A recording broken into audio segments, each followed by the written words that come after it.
Hello, how are you? I hope you all are fine. Let's today discuss the topic of joint family property and separate property in Hindu law.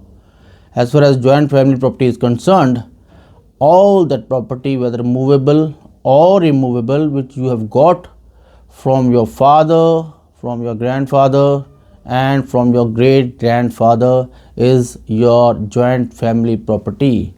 It can also be called as your compulsory property. You being the first in degree, second degree is your father, third degree is your grandfather, and the fourth degree is your great grandfather. So whatever property which your great grandfather have hold over, and that came to your grandfather, then it came back to your father, now it comes to you as a co-partner. That property is your joint family property. If you are the senior most member of your own family, then you are the karta of that joint family property. And you, if you have younger brothers or your sons and daughters, because now daughters are also the co-partners after the amendment of Hindu Succession Act 1956 in 2005. So all the co-partners will be holding that property jointly. They have unity over that property, they have community of interest over that property, they are joint holders of that property, they are joint owners of that property. But as a karta, you have certain rights which the other co-partners don't have.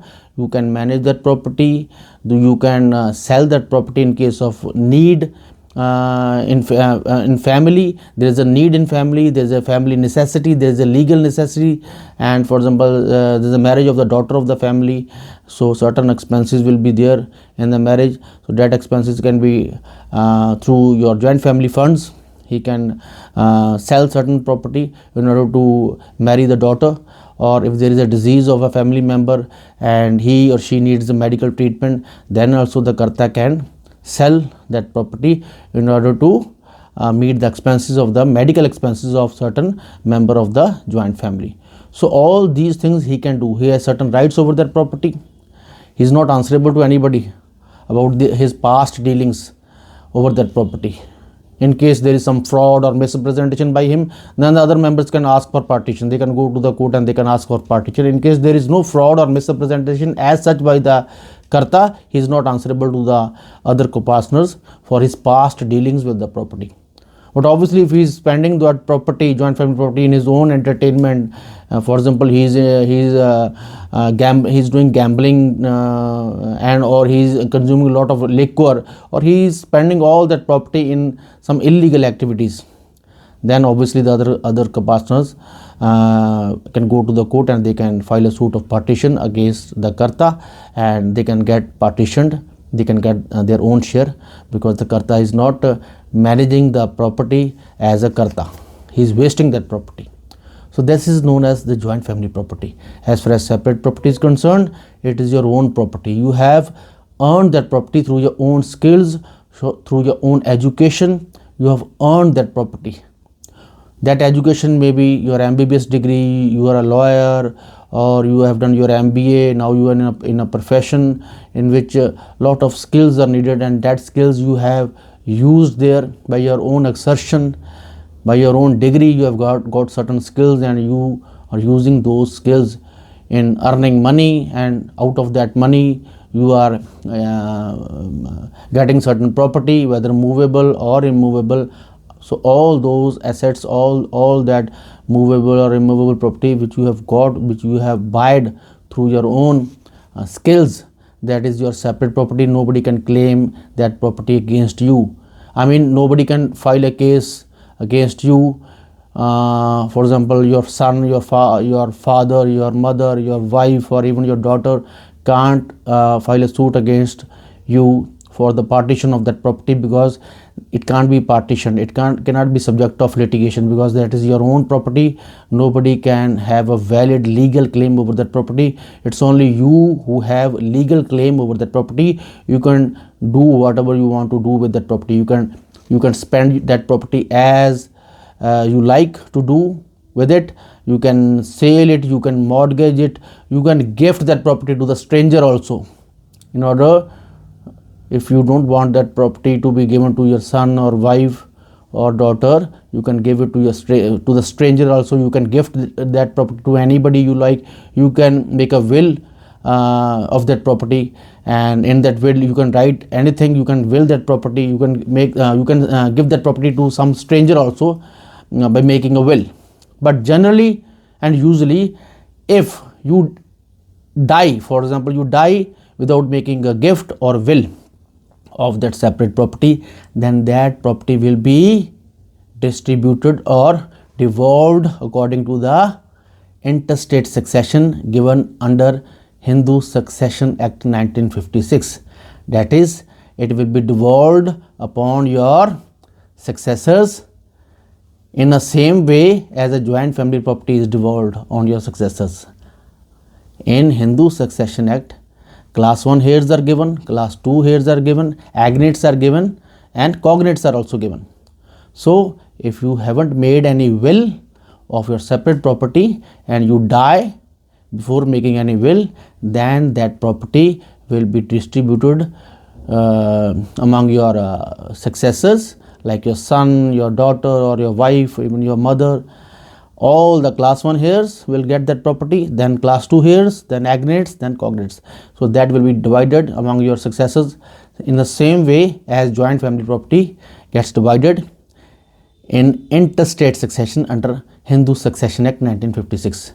And if you made a will out of that property, then that will be made into effect, and it will be distributed according to the wordings of that will. According to the will, that property will be distributed. Otherwise, intestate succession under Hindu Succession Act. As far as joint family property is concerned, you cannot make a will over the joint family property, because even after making a will, that will not be applied, because the joint family property, all the co-partners or your daughters, your sons, even your wife, they will get equal shares, because they are the class 1 heirs. After them, class 2 heirs will be getting those properties, and agnates, after the agnates, then cognates. You read all the these 4 classes, class 1 heirs, class 2 heirs, agnates and cognates under Hindu Succession Act, you will come to know how the property will be devolved. So this is the main difference between separate property and joint family property. Separate property is your own property. You can do whatever you want to do with that property. You can make a will out of it. You can gift that property to anybody, and even you can blend that property in the joint family property. For example, you are 4 brothers. You are all co-partners, and the 3 brothers are living in village. They are agriculturists, and they are farmers, and they are taking care of the property. They are sowing seeds over that property. They have a lot of bumper crop is there over that property. So they are enjoying their village life. But you are very much educated, and you have done your MBBS degree, and you have become a doctor, and you have made a lot of name in the city, and you have made a lot of property out of your skills and exertion as a doctor. Now, your brothers cannot claim that property. It is your own property. It is your own separate property. But if you want to mix that property in their own in the joint family property, because you are also one of the sharer of the joint family property. Which property? Joint family property, which they are also holding. So you are also having equal share as your brothers. But because they are farmers, and you are a doctor, you have made certain other property through your own skills. You can, by your own voluntarily, by your own will, you can blend that property, or you can mix that property in the joint family property, and you can share it with your own brothers also. But usually this is not done, but it can be done. It can be done. Nobody will be sharing his own property, his separate property with his brothers and sisters in these days, but you can do it. And after blending that property in the joint family property, you cannot say that it is my separate property, then it will be the joint family property after blending. But for blending, there must be some joint family property prior to the blending. If there is no joint family property, how you can mix it with the joint family property, because there is no joint family property already.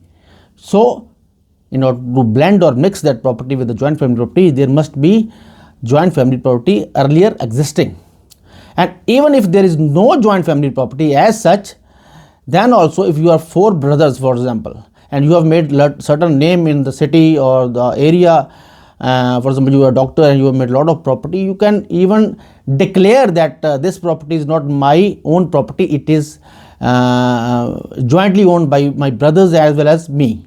So by declaration you can make that property as a joint family property, not as a separate property. Otherwise it is a separate property of yours, but by your declaration, written declaration, you can convert the status of that property from the separate property into joint family property. But generally nobody does this, but legally you can do this. So this was a chapter, or this was the lecture on joint family property as well as separate property. I hope you like this lecture. Thank you very much.